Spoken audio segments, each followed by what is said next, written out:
যারা কাঁচা ডিমের মেয়োনিজ খেতে পারেন না, আজকের রেসিপিটা তাদের জন্য। একবার ট্রাই করে দেখবেন। তো আমি মেয়োনিজ বানানোর জন্য এখানে পাতিলেবু, গোলমরিচ, হাফ কাপের মতো সাদা তেল, বিট লবণ, ভিনেগার, টেস্টি সল্ট ও কাঁচামরিচ নিয়ে নিয়েছি।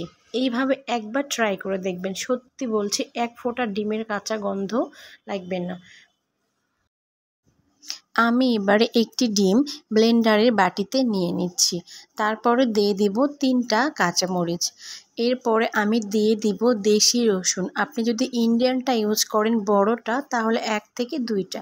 তারপরে আমি হাফ কাপ তেলের অর্ধেক তেলটা এই বাটিতে দিয়ে দেব। তারপর ঢাকনা লাগিয়ে এটাকে সুন্দর করে ব্লেন্ড করে নিব 1 মিনিটের জন্য।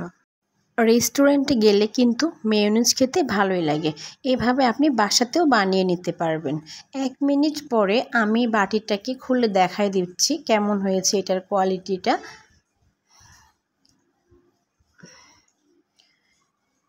এখন আমি এই পর্যায়ে অ্যাড করব আরও যে বাকি তেলটুকু ছিল সেই তেলটুকু।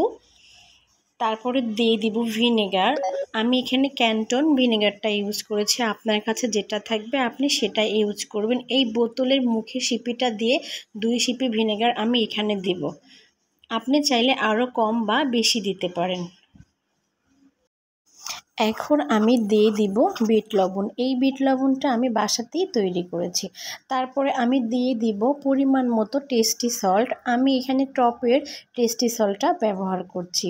তারপরে আমি গোলমরিচগুলো দিয়ে দিব। আমি এখানে 1 চামচ গোলমরিচ ইউজ করেছি। এরপরে এখন দিয়ে দিব দেশি পাতিলেবু।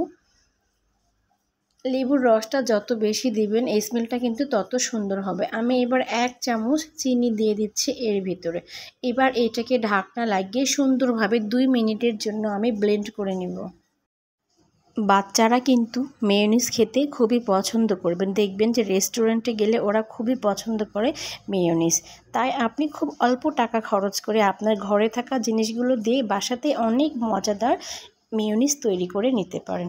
এই তো আমি আরেকবার খুলে দেখাচ্ছি এটার কোয়ালিটিটা কেমন হয়েছে। আমি এটাকে আরও কিছুক্ষণ ব্লেন্ড করব। একদম ঘন হওয়া পর্যন্ত ব্লেন্ড করব, ওভার ব্লেন্ড করব না। আমি আরও 2 মিনিটের মতো এটাকে ব্লেন্ড করে নিব। মেয়োনিজ খেতে কিন্তু সবথেকে বেশি ভালো লাগে তন্দুর রুটি, চিকেন চাপ, গ্রিল কিংবা নান রুটির সাথে, তাই না? দেখবেন যে রেস্টুরেন্টে গেলে এসবের সাথে মেয়োনিজ মাস্ট, ওরা মেয়োনিজ দেবেই। এই তো আমার বাসায় তৈরি হয়ে গেছে মেয়োনিজ। দেখেন এটার কোয়ালিটি কেমন হয়েছে।